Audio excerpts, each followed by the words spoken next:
Well, I said there'd be an update, so I've gone through the instructions. There are a couple of bits that confused me because in the instructions it doesn't always here label the numbers here, a bit like the IKEA stuff, which would be helpful because, for example, I'm not totally sure where that one's supposed to go, but I'll show you what I did with it. So on here you've got your 4 parts, your G1, your G2 and your G3, which, as you can see, here's one I've prepared earlier. So what you're supposed to do is you're supposed to take the smaller screwy one and you're supposed to push that from the outside in, and it's very fiddly because it's in this little square bit here.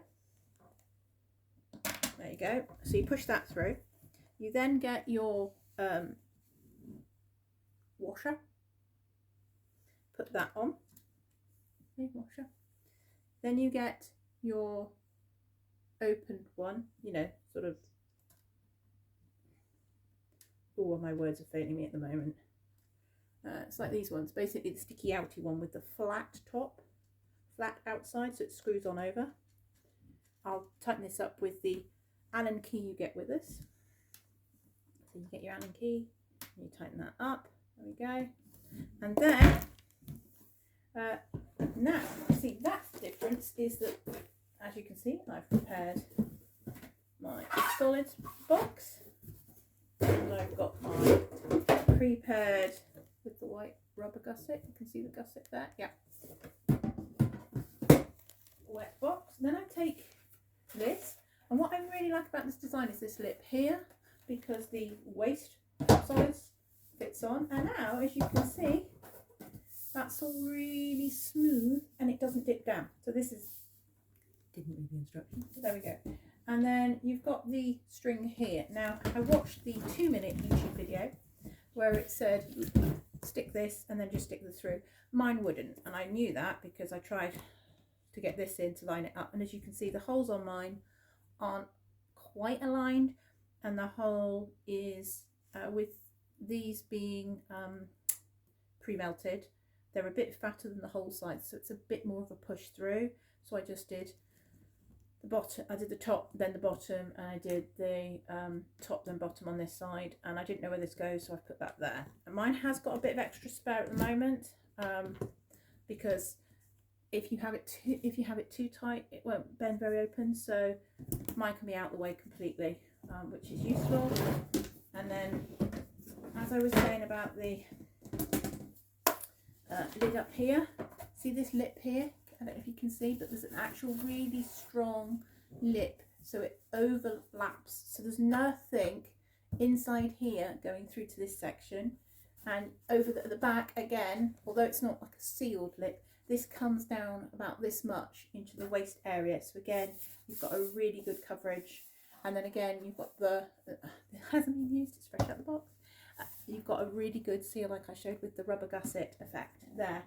So the only thing to be aware of from some of the other groups I'm in that do compost toilet is that this edge is quite rough, and if you just do a bit of smoothing on all the edges, it means if anything liquidy does get caught on them, they'll just slide. So I'll just do a smooth on the inside out, because like just the plastic's a bit rough, but I mean that's nothing in the scheme of things. I really love this. As I said, this is not sponsored, this is just somebody can. So as you can see, I'm going to do the shifting on again. There we go, up and up again. And as you can see, it's taking the weight.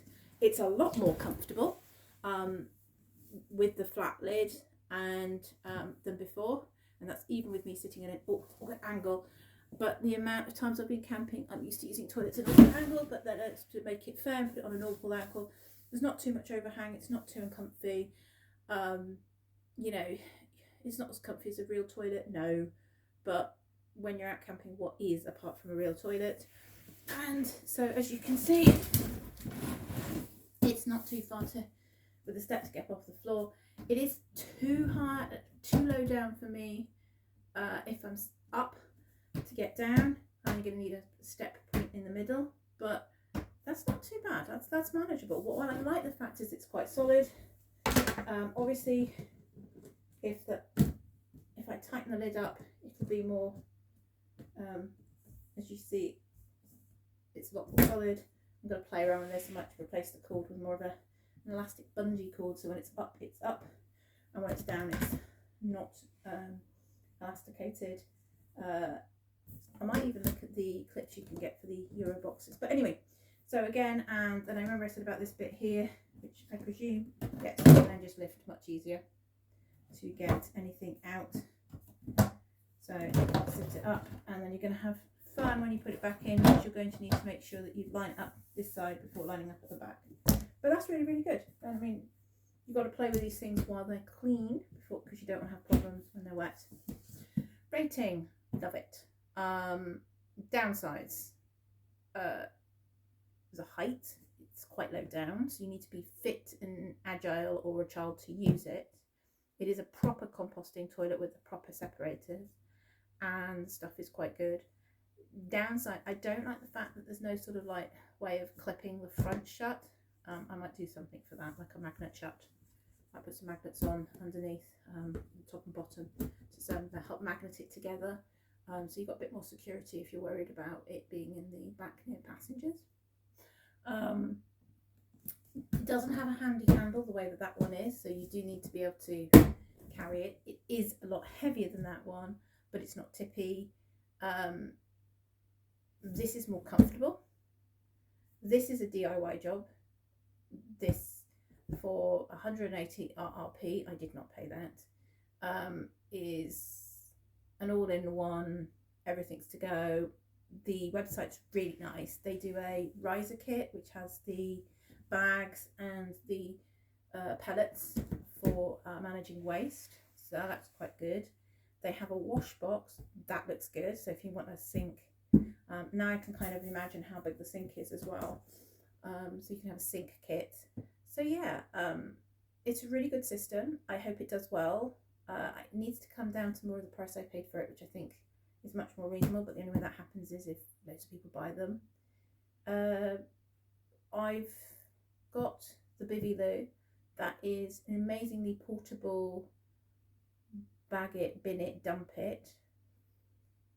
This is bigger, heavier and bulkier, but for someone who isn't male, which is what the Bivy Loo was mainly aimed at, I think, and for what it does, it's amazing. And I have the Bivy Loo in my van, or the car, we have it in the car, so it's there if it's needed, but it doesn't work when we're doing the day trips and there's a lot of waste. I just didn't like the environmental element of it.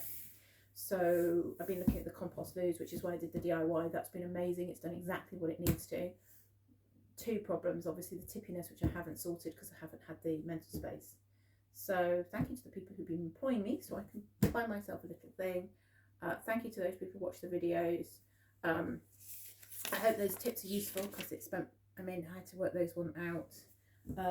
Possibly a bungee cord would be better than the thing, because that would help close the lid on, because if you look, if it's tight, it's quite closed. The other option, of course, is a bungee cord corner. That might be something I consider doing, because obviously you can put the holes in and then it can just strap across and just help it wedge down. Or I might look at a magnet catch, like a flap or something, just helps shut this, just because I don't want it being in the rear, near the passengers when I'm driving, for obvious reasons. Any questions? Thank you for watching, and ask them below. Please click like if you've watched this. Thank you.